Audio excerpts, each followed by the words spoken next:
a população brasileira. Bom, a primeira coisa que a gente tem que destacar é que na nossa população brasileira há uma grande diversidade étnico-cultural. E isso é um bom sinal. A gente precisa valorizar as culturas diversas, ao invés de discriminação. Tudo começa na questão dos índios. Os índios já estavam aqui quando o colonizador português, enfim, chegou na colonização do Brasil. Então, os índios aqui estavam quando os portugueses chegaram, e os portugueses tentaram escravizar os índios. Alguns índios entraram em conflito, tiveram resistência, outros índios já foram mais solícitos com os presentes dos portugueses, mas o que no final das contas percebeu-se que culturalmente os índios não estavam adaptados, assim como não estão até hoje. Não faz parte da cultura do índio trabalhar de forma forçada, escravizada. Diferentemente de falar qualquer preconceito de que índio é preguiçoso, de jeito nenhum, o índio ele vai trabalhar conforme a demanda. Por isso que o índio é um defensor da natureza. Por isso que o índio não destrói a natureza. O índio ele vai precisar construir uma jangada. Ele vai lá e corta uma árvore e faz a jangada. Ele vai precisar fazer uma estrutura de madeira na sua tribo. Ele vai lá, corta uma outra árvore, dependendo se precisar de 2, 3, só para fazer aquela atividade. E ele não vai destruir a natureza sistematicamente como o ser humano faz. Então o índio, ele trabalha assim. Se ele precisar se alimentar, os homens vão lá caçar, as mulheres vão colher os frutos. Então isso é um trabalho coletivo. Um senso de coletividade na tribo, cada um com a sua função. Então é um absurdo. Aliás, qualquer preconceito é um absurdo. É um absurdo a gente falar que o índio é preguiçoso, não gosta de trabalhar. Isso é resquício da situação de que os portugueses tentaram escravizar os índios e não deu muito certo.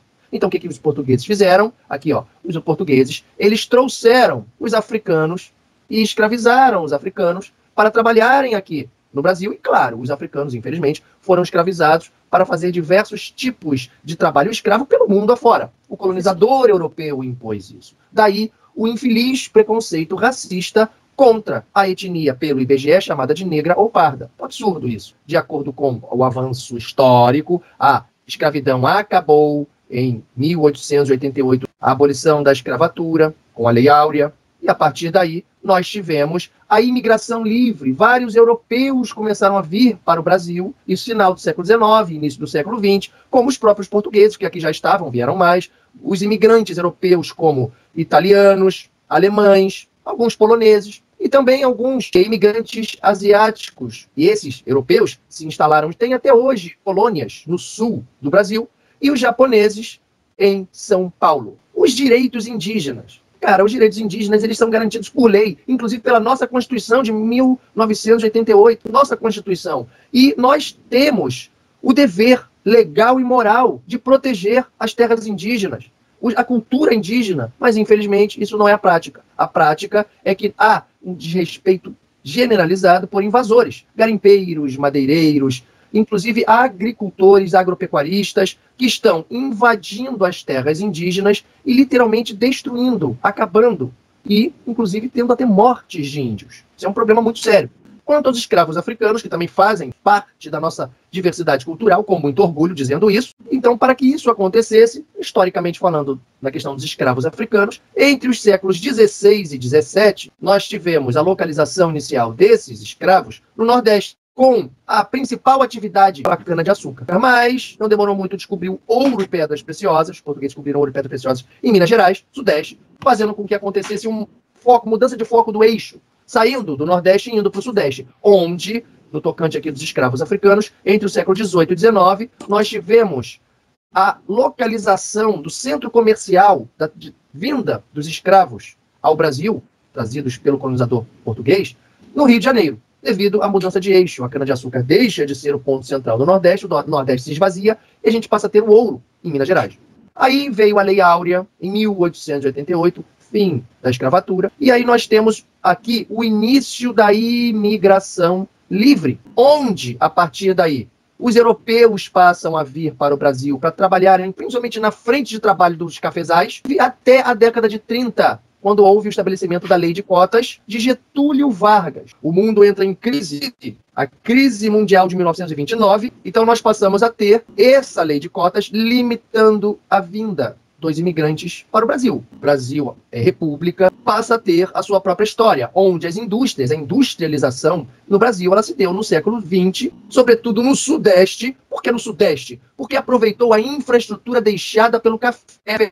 O café foi o grande carro-chefe do Brasil, final do século XIX, início do século XX, e aí a infraestrutura deixada pelo café foi aproveitada para a futura industrialização do Brasil, que começa ali mais ou menos também com Getúlio Vargas na década de 30, ela foi alavancada na década de 50 com JK, Juscelino Kubitschek, e aí nós passamos a ter identificação de uma população pela qualidade de vida que esta população tem ou não. Esta qualidade de vida, ela é medida segundo um índice de desenvolvimento humano, IDH. Ele é medido através de 3 principais fatores: saúde, educação e renda, medindo, então, a qualidade de vida ou não de uma população. Que o IDH do Brasil ele não é tão expressivo, tão positivo, como os países ricos. Os países ricos têm uma qualidade de vida muito melhor do que países subdesenvolvidos como o Brasil. Então, isso se reflete numa melhor ou menor qualidade de vida. Então, no caso, a gente também, além de poder analisar o fator geral, o Brasil como um todo, a gente também pode fazer uma análise regional. Qual é o índice de IDH do Sudeste,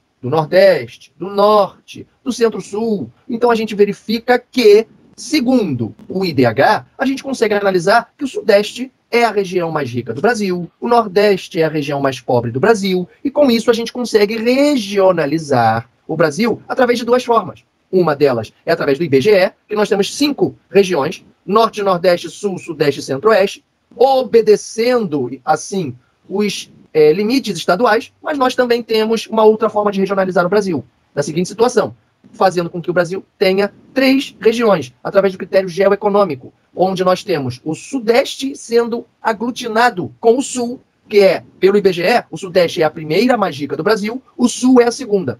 E nós temos Brasília, uma cidade, que aí não é região, é cidade, uma cidade entre os índices de qualidade de vida mais elevados do Brasil. Então, se a gente juntar Brasília, o centro do Brasil, pega o Sudeste e pega o Sul, um pedacinho do Centro-Oeste, que tem fazendas ali de grande produtividade agropecuária, então você chama na macro-região de Centro, por Brasília, Centro-Sul.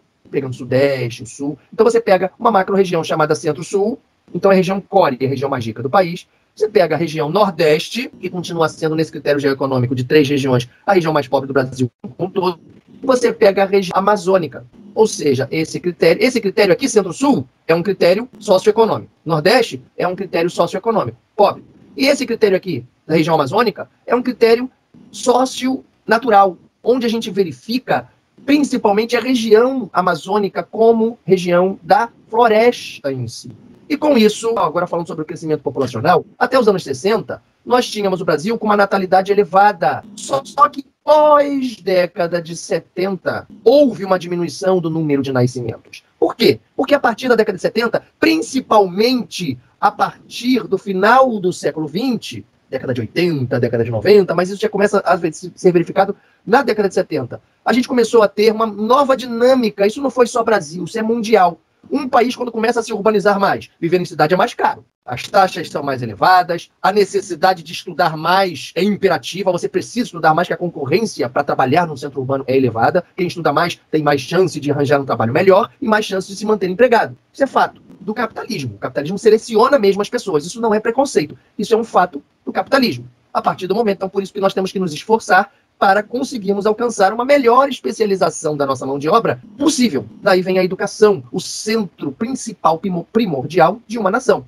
Com isso, a gente tem a mulher, a maior urbanização, a mulher passa a ter maior presença no mercado de trabalho, e a gente tem também um custo de vida muito elevado dos grandes centros urbanos, fazendo com que as pessoas gradativamente começassem a ter um planejamento familiar. Eu vou ter menos filhos, eu vou ter filhos mais tarde porque agora eu preciso estudar, eu preciso avançar na minha vida profissional, avançar nos meus estudos, para daí começar a pensar mais à frente de ter filhos, quem sabe um só. Isso não é uma coisa muito incomum. Cada vez mais brasileiros estão tomando esse tipo de atitude. Inclusive, a gente verifica diversos brasileiros que não estão querendo sequer ter filhos. Isso é uma opção. Então, isso é, com certeza, dinâmica, resultado desses fatores aqui. A mulher no mercado de trabalho, um custo de vida mais elevado, cada vez mais elevado, uma maior urbanização do Brasil. E aí nós temos isso se refletindo nas chamadas pirâmides etárias, onde a gente verifica até a década de 60 uma pirâmide etária do Brasil similar a um triângulo.